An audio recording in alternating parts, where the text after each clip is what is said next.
dementia researcher with a blog and a rating.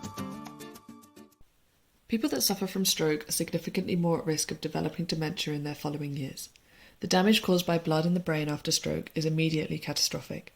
The volume of blood and fluid released into the brain upon spontaneous blood vessel rupture causes a mass effect, displacing brain tissue and increasing swelling against the skull. The result of toxic blood compounds and red blood cell lysis on brain tissue is a massive pro-inflammatory response, which further exacerbates swelling and injury. The symptoms of stroke and dementia are comparable: memory loss, reduction in cognitive skills, mood changes, and difficulty performing routine activities. The immune response to brain hemorrhage has long been an interesting therapeutic target. The response to blood in the brain can both worsen pathology or start the recovery processes, a timeline key in determining patient outcome and disability. Understanding the genetic regulation of these cells will tell us which processes and pathways are dysregulated after a brain hemorrhage and may help to reduce secondary brain injury caused by excessive inflammation and reduce the incidence of post-stroke dementia. Recent studies suggest links between inflammation and cognitive decline. Using this evidence, Doyle et al. Proposed a model of chronic brain inflammation, fueled by innate and adaptive immune cells' inability to efficiently remove myelin debris from the site of brain injury. The authors proposed that free radicals and oxidative stress caused by myelin release after stroke lead to inefficient phagocytosis and consequently chronic inflammation and dementia.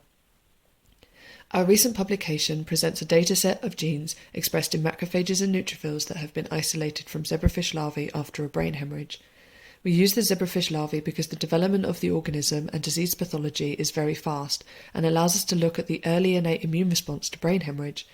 The time frame of pathology is very difficult to address in mammalian models due to technical induction of ICH and in clinical sampling. We have identified that there are various different metabolic and biosynthetic pathways that are dysregulated in these cells, such as significant dysregulation of PPAR signaling in myeloid cells, which controls a network of genes involved in inflammation and lipid metabolism.